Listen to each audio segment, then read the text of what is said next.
Commercial real estate investing in 2021. Let's discuss emerging real estate trends, the best markets for commercial real estate in 2021, sectors you might want to second guess, and I'll also give you my market predictions at the very end for 2021.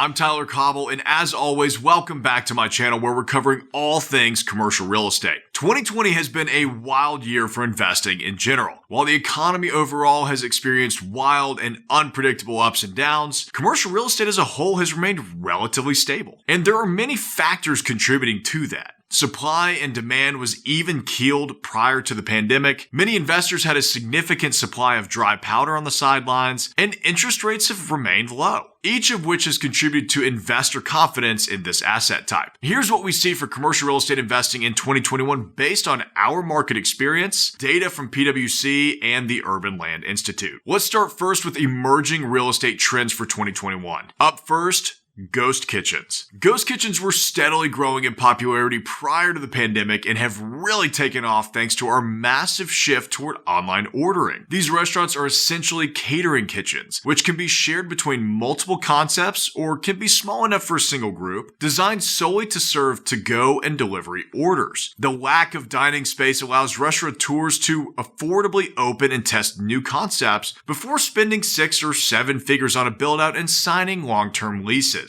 Much like the food truck revolution, ghost kitchens have opened the door to many new food concepts that we may not have otherwise seen. If you'd like to learn more about ghost kitchens, check out this video here. Next, last mile distribution. Like ghost kitchens, last mile distribution was also trending prior to COVID due to increased demand for online shopping. These properties are the final stop for deliveries before they head off to the residences and offices of the recipients, so they're often located within the urban core or strategically placed in high density areas in order to reach the maximum population. Many retailers, such as Walmart, are actually retrofitting their existing stores to serve as these product distribution hubs so that they can maximize their current real estate holdings. Another emerging trend is micro units. Micro units are on my list for the 3 types of commercial assets to buy post-coronavirus, so it's no surprise that they'll be trending in 2021. Micro units are small, efficient suites designed to give the user the bare essentials and none of the fluff. Since they're significantly smaller than traditional units, often in that 200 to 400 square foot range, micro units are far more affordable on a monthly basis for the lessee, while the owners can actually charge higher prices per square foot. And multifamily isn't the only asset class seeing a rise in these types of suites. Office, restaurants, retail will also grow in popularity. Now, let's also not forget about the growing CRE tech sector. Prop tech is an ever-growing category designed to increase the efficiency of building and asset management. Commercial real estate has largely remained unchanged for decades, positioning it well for technological adaptation. These adaptations can be as simple as the reduction and elimination of physical signatures on contracts to smart building software monitoring many points of data to increase the operational efficiency of the building. But the digital realm isn't the only sector that will see an advancement in CRE tech. Keep an eye on construction materials and designs such as modular and prefab construction as new advancements cut down on costs and shorten development timelines. Finally, we have multifamily conversions. Converting other types of buildings into multifamily apartment complexes for rent has grown increasingly popular as construction costs continue to rise. Malls, factories, office buildings, and hotels make ideal candidates for traditional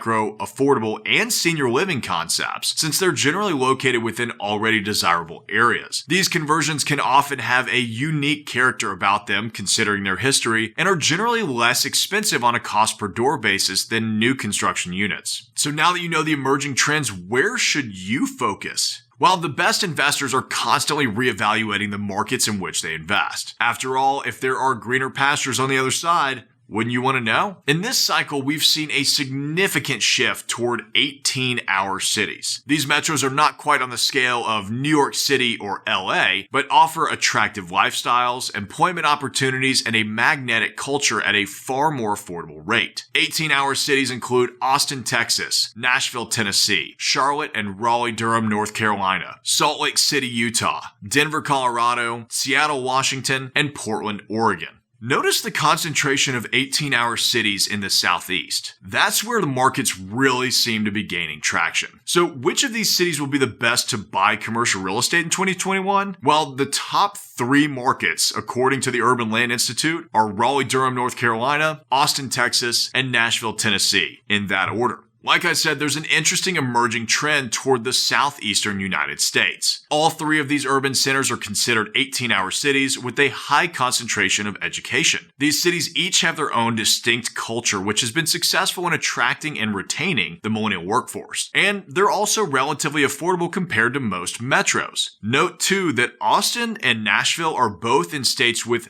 no income tax, which is why they have both become so popular for investors leaving high-tax urban centers such as LA, San Francisco, Chicago, and New York. Which market would you choose, Nashville or Austin? Let me know your pick in the comments below. Now, you've heard all of the positive trends. Let's talk about sectors you should probably second guess. While commercial real estate as a whole is performing exceptionally well, considering our market conditions, not all sectors are firing on all cylinders. I do want to clarify though that doesn't mean their outlook is abysmal. It simply means that investors and developers should be careful when making certain investments. Here are the sectors in which we recommend erring on the side of caution. First, we have hospitality. Hospitality is taking a huge hit during shutdowns due to the unprecedented drop in global travel. This sector includes hotels, motels, and short-term rentals that are designed and intended to house the traveling population. While we definitely think that hospitality will come roaring back, since there's likely to be a pent-up demand for travel, prospects in the next 2 to 3 years are rough, considering many lenders aren't keen on adding this asset class to their portfolio. However, with many hospitality groups defaulting on their loans, that could create an opportunity for well-positioned investment groups. I would also second-guess Class A office space. While office space isn't struggling nearly as much as the headlines would like you to believe, Class A office space could be a bit of a risky investment over the next 2 or 3 years. These tenants, which are primarily corporate, have the wherewithal to simply tell landlords, "We're not paying rent.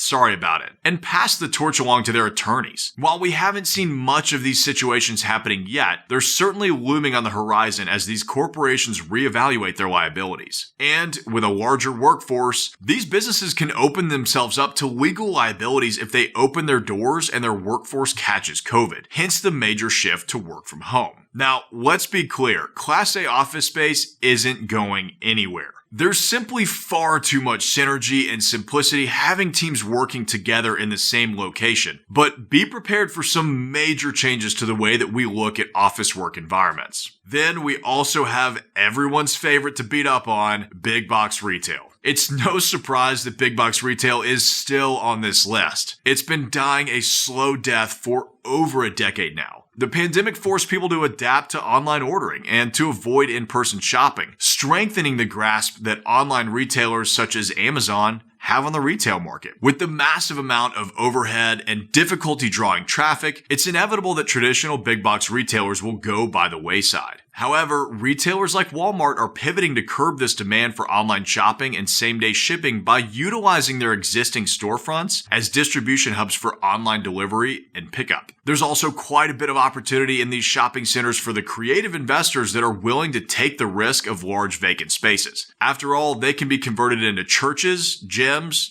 distribution and warehousing facilities, and so much more. Finally, we have high-tax urban centers. We've witnessed a tremendous amount of interest in secondary markets from investors located in primary markets since the beginning of the pandemic. Here in Nashville, we're fielding a number of calls from investment groups out of Los Angeles, San Francisco, Chicago, New York that are all looking to move their capital out of these urban centers with higher tax rates and rent control. This exodus has largely moved into Florida, Tennessee, and Texas, 3 states that have zero income tax, more temperate climates, and cities with magnetic culture. Now, pay attention to those blue cities within red states as they seem to be gaining all of the momentum. Again, I do want to be clear that I don't think you should avoid these sectors altogether. I would just err on the side of caution and really do your research prior to acquiring assets in these areas. So here's my commercial outlook for 2021. Retail will continue to adapt. Subsections of retail are actually performing exceptionally well in certain parts of the country. Neighborhood retail seems to be holding strong despite shutdowns in online shopping because it offers the everyday conveniences of nearby residents and the goods that shoppers may need to touch and feel prior to purchasing. Big boxes will continue to shift toward newer uses, including mixed-use redevelopments to provide a more live, work, play atmosphere. Office space is not dead. While Class A office space may struggle, Class B and Class C are performing incredibly well. Co-working space, though controversial at times, and micro office units will continue to grow in popularity as more and more entrepreneurs start online businesses and seek a location where they can work distraction-free. Office space is still a status symbol. We as a society simply don't take businesses without physical locations as seriously as those that do. Will that change at some point? Quite possibly. But for right now, it still rings true. And at the end of the day, it's incredibly difficult to build a team culture without that base camp. Industrial distribution is strong. Someone has to service all of that shipping, fulfillment, and distribution for all of these online shopping orders, and industrial real estate has really stepped up to the plate. Increased consumer demand for same-day and next-day shipping will only force online retailers to not only occupy distribution hubs within close proximity to their customers, but they also need to hold more stock on hand, potentially increasing their spatial needs. The multifamily trend will continue as multifamily continues to grow. Multifamily properties have caught the eye of many investors as more and more of the population chooses renting over home ownership. And as baby boomers reach retirement age, they're choosing to live in more urban, walkable areas instead of out in the suburbs, which can give residents a better sense of community. Affordable housing will likely be the next wave in multifamily investing since the government essentially instituted rent control on landlords with eviction moratoriums despite uncollected rents. This housing brings a more certain guarantee of payment to landlords and serves a growing need as housing becomes more and more expensive. So there you have it for my commercial real estate investing trends, markets, and outlook for 2021. If you'd like to buy your first commercial property in 2021 but don't quite yet have the money for it, check out this video here where I show you my favorite methods for acquiring commercial real estate investments with little to no money down, and I'll see you there.